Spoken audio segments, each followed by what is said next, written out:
कमन guys, आज हम उन क्रिटिक को पढ़ेंगे जिन्होंने शेक्सपियर पे कमेंट किए हैं।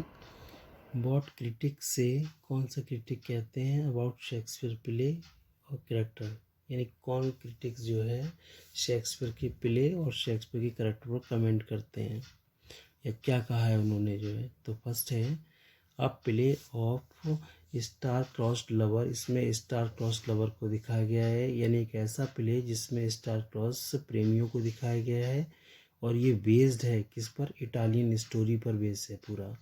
तो रोमियो जूलियट की बात की जा रही है, किसके द्वारा, डेविड डचेस के द्वारा की जा रही है। नेक्स्ट है अ सिली प्ले, सबसे मूर्ख प्ले, मूर्खतापूर्ण प्ले है एंड नॉर रिलेटेड, और ये इसमें रिलेटेड नहीं है, संबंधित नहीं है at all to the name, ना इसका कोई नाम से संबंध है ना ही इसका कोई डे से संबंधित। तो ये कहते हैं सैमुअल पेपिस कहते हैं ट्वेल्थ नाइट के लिए। नेक्स्ट है थर्ड द वर्स्ट, सबसे बेकार play that ever heard in my life, मैंने अपने जीवन में सुना है सबसे घटिया प्ले है, सबसे बेकार प्ले। तो ये रोमियो जूलियट को बताया गया है सैमुअल पेपिस के द्वारा। नेक्स्ट है द मोस्ट इंसिपिड, ये द मोस्ट इंसिपिड बिल्कुल नीरस प्ले है और रिडिकुलस प्ले, बहुत ज़्यादा व्यंग्य प्ले है that ever I saw in my life, जो मैंने अभी तक अपने जीवन में देखा है सबसे व्यंग्य सबसे नीरस प्ले मुझे लगा है। तो ये मिडसमर नाइट ड्रीम को बोला गया है, ये भी सैमुअल पेपिस ने कहा है। द फर्स्ट, ये पहला, और इंडीड ओनली कंप्लीट प्ले, ये पहला है लेकिन कैसा है, पूरा कंप्लीट प्ले है, ओनली कंप्लीट प्ले यही मुझे दिखाई दिया है, ऐसा बोलते हैं। तो ये मिडसमर नाइट ड्रीम को बोला है इन्होंने, किसने बोला है, जे.एम. रॉबर्टसन के द्वारा ये बोला गया है। ये ऑब्सोल्यूट इनफिडल, तो ऑब्सोल्यूट यानी पूर्ण जो है, इनफिडल, इनफिडल का मतलब काफिर, एक तरीके से धोखेबाज कह सकते हैं, मकसदहीन कह सकते हैं। तो ये ऑब्सोल्यूट इनफिडल है। तो ये यागो को बोला गया है, यागो करेक्टर किसका है, ओथेलो का है शेक्सपियर प्ले का। तो ये डॉडन ने बोला है उसको। और नेक्स्ट है 7 मोटिवलेस मैलिग्निटी, ये कॉलेज के द्वारा बोला गया है यागो के लिए, उसी करेक्टर को जो ओथेलो में उस करेक्टर को बोला गया है, क्योंकि ये विलेन टाइप का है बहुत ज़्यादा। तो ये एक मकसदहीन इसका दुर्भाग्य रहता है, एक व्यवहार रहता है कि मकसदहीन, बिल्कुल कोई मतलब नहीं रहता है इसका, फिर भी इस तरह का ये ट्रीट करता है उसमें, यानी कोई पर्पज नहीं होता, कोई उद्देश्य नहीं होता, फिर भी ये ओथेलो को तरह तरह की बातें जो है इस पर मिसगाइड करता रहता है, इसलिए इसको बोला गया है ये मोटिवलेस मैलिग्निटी बोला गया है, यानी मकसदहीन दुर्भावना इसके अंदर हमेशा रहती है। नेक्स्ट है 8 नंबर पे, ये पोइट्स ग्रेटेस्ट सिंगल अचीवमेंट, ये पोइट्स का सबसे महान सिंगल अचीवमेंट बताया गया है, किसको, किंग लियर को बताया गया है, डॉडन ने बताया है कि यही एकमात्र एक ऐसा अचीवमेंट है इसका लिए, ये प्ले है जो सबसे महान रहा है।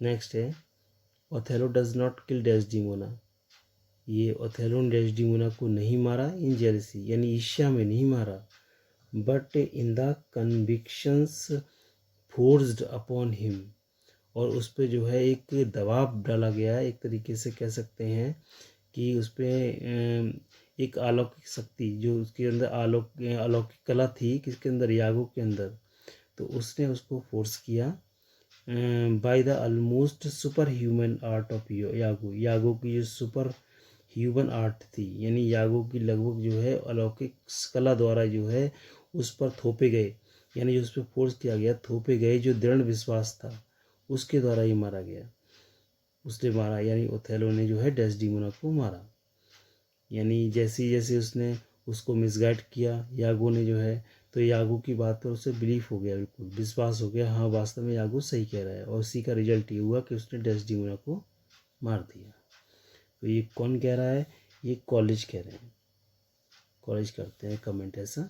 10th वाला देखिए, Hamlet experience simply could not have happened, यानी जो हैमलेट का वो एक्सपीरियंस है, अनुभव है, किसी प्लम्बर के साथ घटित नहीं हो सकता है, कहते हैं एक्सपीरियंस, यानी हैमलेट एक्सपीरियंस, हैमलेट का जो एक्सपीरियंस है simply could not have happened, वो हैपेंड नहीं हो सकता टू अ प्लम्बर, एक प्लम्बर की तरह जो है। तो इसमें जॉर्ज बर्नार्ड शॉ कहते हैं।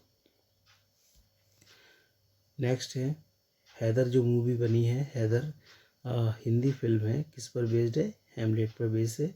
और ओमकारा जो मूवी बनी है, ओमकारा किस पर है? ओथेलो पर बेस्ड है मूवी जो है।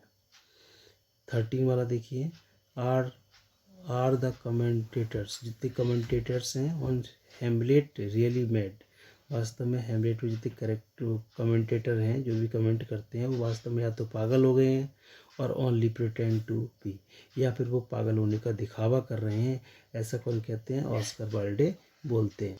नेक्स्ट इसमें किंग लियर, ये king Lear where the language is so artificial, इसकी भाषा जो है किंग लियर की इतनी ज़्यादा मतलब जो आर्टिफिशियल है, दिखावटी है, सो क्यूरियसली, बिल्कुल विचित्र है, और टॉर्चर, बहुत ज़्यादा टॉर्चर, परेशान करने वाली भाषा है, एंड सो डिफ़िकल्ट, और बहुत ज़्यादा कठिन भी है, that every speech has to be read, उसके प्रत्येक स्पीच को कम से कम 2 या 3 टाइम उसको पढ़ना पड़ता है, before its meanings can be comprehended, फिर भी उसकी मीनिंग क्लियर नहीं होती है, तब उसकी कहीं जाके मीनिंग क्लियर होती है 2 या 3 बात पढ़ने पर। इतनी ज़्यादा कठिन और इतनी ज़्यादा क्यूरियस लैंग्वेज है, इतनी ज़्यादा टॉर्चर लैंग्वेज बताई गई। किसने बताई है? मैथ्यू आर्नोल्ड ने बताई है।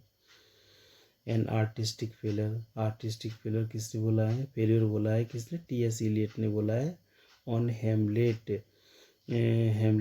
हैमलेट जो प्ले है शेक्सपियर का, उसको बोला है आर्टिस्टिक फेलियर, और जो आर्टिस्टिक सक्सेस बोला है वो मैकबेथ को बोला है, on the basis of objective correlative में बोला गया है इसको। Thank you.